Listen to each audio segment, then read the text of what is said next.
You've heard engineers say we moved to microservices and just nodded along.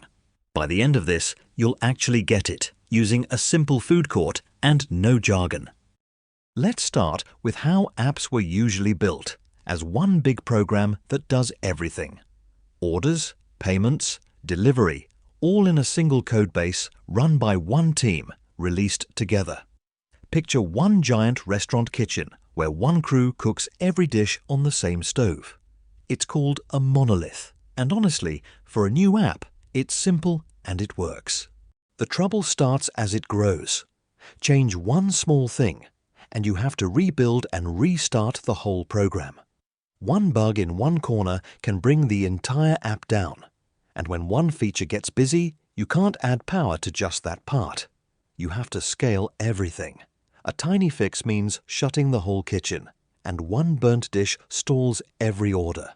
So here's the idea behind microservices. Take that one big kitchen and split it into a food court of small independent stalls. One for orders, one for payments, one for delivery. Each is its own little service, with its own team and its own space, doing one job well.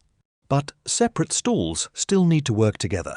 They don't share a stove. Instead, they pass simple messages, like little order tickets, through a shared walkway. Engineers call these messages APIs. Think of an API as a menu that lists exactly what each service can do and how to ask for it. Loosely connected, never tangled together. Why go to all this trouble? Because now you can update the coffee stall without closing the whole food court. If the sushi stall has a problem, pizza keeps selling. And when one stall gets slammed, you just add more of that one stall. Faster updates, contained failures, and you scale only the part that's under pressure. Now, the honest catch, it isn't free. More stalls means more coordination, more moving parts to run and monitor. And when something breaks, it's harder to trace across all of them. You've traded one big problem for many small ones. Microservices are a trade-off, not a magic upgrade. So far, we've split the kitchen, the back end. But the storefront, the screen customers actually see, was often still one big menu board run by a single front-end team. Micro-Frontends fix that by splitting the front the same way. Each stall owns its own counter and its own piece of the display, instead of everyone crowding one shared board. Here's how that one screen comes together. Each team ships its own piece, the orders panel, the payments panel, the delivery panel, as separate micro-frontends. A thin shell then slots them into place, one after another. To you, it looks like a single seamless screen. Behind it, it's independent pieces assembled on the fly. So here's the relationship. Microservices split the kitchen, the back end. Micro-frontends split the counter, the front end. Put them together, and one small team can own their entire stall end to end.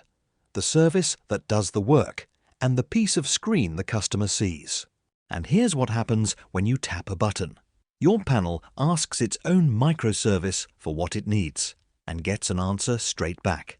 Meanwhile, out of sight, the services quietly message one another. Orders telling payments, payments telling delivery, passing notes through a shared channel, so nothing has to wait in line. So which is best? Monolith, microservices, or something in between?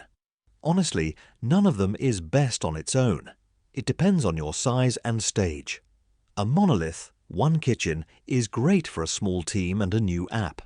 A modular monolith, still one building, but with well-organized rooms, suits an app that's growing and getting messy inside. And full microservices, the food court, earn their complexity at big scale, with many teams. A startup's first product leans monolith. A giant streaming or shopping platform leans microservices. In short, microservices are small, independent services that talk through simple messages.